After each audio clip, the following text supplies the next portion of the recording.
Hi guys, how are you? Let's see a story today where Zoro and Nami get together and start dating, so watch until the end, it's incredible. Leave a like, subscribe and comment to help me and let's go. After the end of the war in Wano country, the Straw Hat crew spent a few days recovering from their injuries, especially Zoro and Luffy who were the weakest. It was night and they would leave the next morning. As expected, the inhabitants of Wano country prepared a beautiful party to say goodbye to their saviors. Nami was sitting at a table with Robin, the two of them chatting while the redhead drank a drink and watched the party and ended up noticing a scene that had been frequent in the last few days, and that for some reason she didn't like at all. Ugh, she grumbled softly. Is something wrong, Nami? Robin asked curiously. Hi. Oh, it's nothing. It's just ugh, don't you think Zoro is spending too much time with Hiyori? She made a sullen face. Well, now that you mention it, the two really do seem quite close, but what's the problem? She watched Zoro and Hiyori, the two talked and walked together. Every now and then she would pull him to another corner to introduce him to someone, to try some different drinks or a typical dish from the country. As usual, he seemed a bit uncomfortable with the girl's proximity, but it was Zoro after all. He always acted like this when people got too close to him. No problem as far as I'm concerned, he can do whatever he wants. Well, in that case, let's leave this subject aside, Robin said, observing the navigator's reactions. Sure, it was just a comment. She took a generous sip of her drink and watched Hiyori pulling Zoro by the hands to another place. Geez, look at that, he won't stop touching him. Geez, what a clingy girl. And back to the same subject, Robin couldn't contain his laughter. Oh, come on, Robin. I just think we should warn Luffy about this. Why? I don't think Luffy would be jealous of Zoro. Jealousy? Who said anything about jealousy here? That's not the issue, Robin. Nami answered nervously, her face slightly flushed. So what's the problem with the two of them being friends? Well, I don't know, maybe she'll convince him not to follow us and stay here with her. I know. I highly doubt Zoro would do something like that. You don't need to worry. Nami, you should stop being so jealous and have fun too. Jealousy? Nothing to do with it, and I'm having fun. Look, Zoro is alone now. Why don't you go talk to him? No way. I have nothing to say to that annoying guy. You know I can't stand him. Are you sure? The worst liar is the one who lies to himself, Robin smiled. Ah, what nonsense. I feel absolutely nothing for that stuck-up swordsman, with no sense of direction. His mere existence irritates me. Nami took another sip and began to stare at a certain person. Robin couldn't help but notice when she winked at him. Geez, Nami, is it just me or did you just wink at Captain Kidd? That's right, so what? I thought you had learned your lesson the last time you decided to be with him. That was just a misunderstanding and he's so attractive. The redhead finished her drink and stood up. Hey, where are you going, Nami? Talking to him, that's all. I'm tired of being alone at this party, if you know what I mean. She smiled at her friend and went towards Captain Kidd. This won't work, Robin said quietly. On the way to him, Nami was interrupted when a muscular man with green hair topped in front of her. Zoro, enigmatic as usual, his expression and his arrogant manner made her irritated almost instantly. Hey Nami, where are you going? Hey Zoro, you here? And alone? Well, I was just— oh wait, I just remembered. It's none of your business, Nami said irritated. Geez, don't shout, you witch. Are you drunk? Let me see. That's none of your business either. Ha ha. Nami laughed and in fact showed slight signs of drunkenness. She tried to move away from Zoro, who stopped her with a serious expression. Nami, just promise me you'll be careful with this guy. He looked away, making a sullen face. Okay, I promise. She slid a finger along the chin of the handsome swordsman in front of her, winked and blew him a kiss as she walked away, a little unbalanced and laughing. Zoro's eyes widened and he turned red as a pepper, with anger that Nami could get him so mad so easily and also because of that last gesture of hers. Robin approached him, scaring him. Couldn't you stop her? TSK.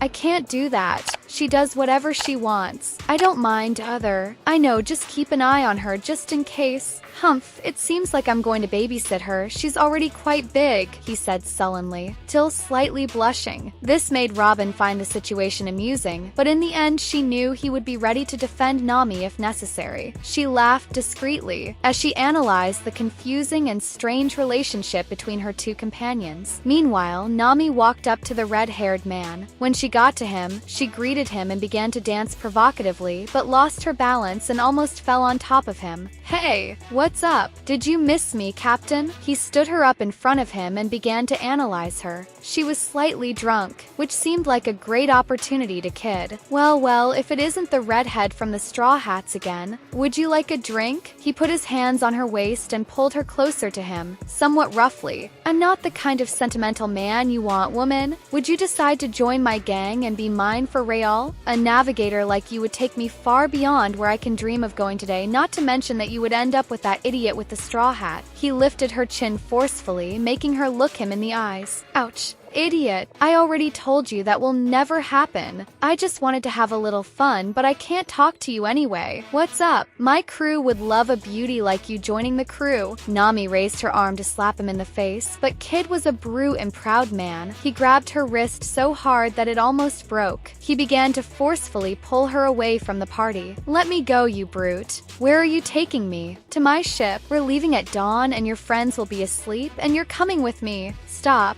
I don't want this. Nami managed to break free briefly and tried to run, but she was dizzy after drinking the drink Kid offered her. Her head was spinning and she felt like throwing up. He grabbed her again, throwing her over his shoulder while she punched his back furiously. I'm not going with you. Put me down. They entered an alley and Kid suddenly stopped. Quiet, redhead. We have company. Are the lovebirds going for a walk? Zoro ran his fingers over his swords. From the look in his eyes, you could tell he was thirsty to use them. Kid put Nami on the ground without much delicacy. She couldn't stay standing and sat on the ground, put her hand over her mouth trying to hold back the urge to vomit, but she couldn't and ended up throwing up right there. Zoro, I don't want to go with him, she said with difficulty, looking at the sky. Nami, are you okay? Stay quiet and I'll sort this out right away. Do you think you're in a condition to face me in this state, pirate hunter? You don't look 100% recovered to me. Guess what? You don't look so healthy either, Kid. She wants to go away with me. We're in love, aren't we, my dear Nami? Is that true, Nami? Zoro looked at her from the corner of his eye. Nami widened her eyes, looked at Kid. She knew he was playing with her. Nami really wanted to be loved, but not in that way. She knew it wasn't right. She stared at Zoro. His expression was hard to read. He seemed furious and at the same time dejected after hearing such words. I don't want anything to do with you anymore, Kid. Much less join your crew. I'm tired of this. Zoro, I would never leave. Luffy and you too, she said, a little confused due to dizziness. Without really understanding why, she stared at him waiting for an answer. That's good, I'm glad to hear it. He looked away. He was relieved to have heard such words. Really? She found it strange that Zoro was happy with something that wasn't related to swords and sake. Well, Luffy would be very sad if you left like that. Besides, we need you. Without you, we would be lost. Is that all you have to say to me? That Luffy would be sad and you would be lost? Big deal, you're already all disoriented. Even with me here, Zoro. Nami made a face and put her hands on her face. Oh, my head. You witch. I'm not disoriented at all. I try to praise you and you come at me with mockery. Zoro, I'm just telling the truth. Don't bother me. And what did you expect to hear then, witch?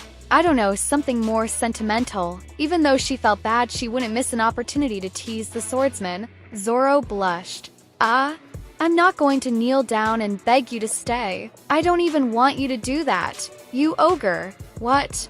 I'm coming to help you. Is this how you treat me? The anger consumed her, making Nami feel even more nauseous, and she vomited a little more, staying silent. Hey, sorry Nami, is everything okay there? He said worriedly. She just nodded and leaned against the wall without saying anything else. This point, Kid rolled his eyes and was getting ready to leave. Hey couple. I'm going, Nami. If you change your mind, the doors are open for you. We're not a couple. The two shouted in response to Kid. Nami leaned against the wall again right after. Tisk, of course not. You can stop right there. We haven't settled the score yet. Zoro drew his sword and pointed it at Kid. Zoro, let him go. I don't want to look at his face anymore. Nami had her hands on her face, crying.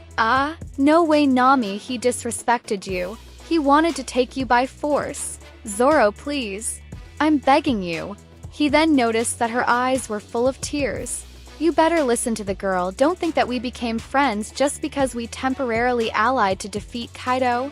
You guys are so crazy, it makes me angry. Shut up, you disheveled guy. Get out of here right now or I'll cut you in half. I'm gone, you idiots. Kid left, leaving Nami and Zoro alone. The swordsman was furious, pacing back and forth. What an insufferable guy. You should have let me finish him off. Calm down, Zoro, it wasn't a good time to start a fight. You two are still quite weak. Humph, so that's it, were you worried about him, which? He stopped in front of her, staring at her. And you too. What the hell? She screamed and hid her face between her knees, crying. He knew he was being too harsh after all. She had been through a difficult situation and was visibly drunk. But her habit of getting involved with problematic guys was driving him crazy. Nami. I'm sorry, don't cry. Look, I know what you went through must have been hard. Forgive me for being rude and for yelling at you. It's okay, Zoro, just get me out of here. Did he hurt you? He crouched down in front of her and brought his hand to her hair, but stepped back when she suddenly looked at him. No, I'm fine. You got here just in time. Well, she wiped her tears with the back of her hands and laughed softly, gently running the fabric of the traditional flowery kimono she was wearing over her soft skin. Her hair was tied up in a bun that was a bit messy after the fight, with 2 loose strands in front of her face. Your wrist, it's purple. He did it, didn't he? He took her hand gently, worried. Nami blushed. It was rare that the swordsman showed affection. It was even rarer to feel him touch her like that. His hands were very rough. His dark skin contrasted with hers. He ran his fingers over her wrist as gently as he could, trying to caress her. Nami felt a shiver and her face burn even more. That closeness with her companion was new to her. She imagined that she must be a hot pepper. She put her hands on her face, trying to hide her blush. Oh, that was nothing. Just take me away, Zoro. She leaned her head against the wall, dozing off. She couldn't take it anymore. He stepped back. He could tell she wasn't comfortable with his touch and that she preferred to keep her distance. He clenched his fists. He wanted to go and settle the score with Kid, but he wouldn't do it against her will. That bastard. You should have let me teach him a lesson, ugh, but okay, let's go. He picked her up gently, bridal style, and Nami settled into his arms. It was so comfortable. Zoro was warm and cozy. What a nice lap, Zoro. He turned as red as a tomato. He tried to hide it by continuing the conversation. Ugh, okay, do you really like that idiot? I'll tell you something. You deserve someone better, Nami. That guy is rude, who doesn't even know how to treat a woman properly. Look who's talking. As if you weren't also a brute, savage, rude, ogre. Enough, right? Look, don't compare me to that idiot. I may be a little rude, but I would never treat you like that or any other woman. If you think we're alike, you don't know me. He snorted, furious. No lecturing, Zoro, please. She settled into his arms. I hope you open your eyes. But if you don't want either, I don't care. Do what you think is best. I'll take you to the ship. At least I did my part. Okay, just go and make sure you don't get lost. Ugh, you really are a manipulative witch. When he saw her, she was already fast asleep on his lap as they continued on their way to the sunny. This was just the first episode of this story, and if you liked it and want more, leave a like and comment a lot for the next one. Thanks for watching. See you later.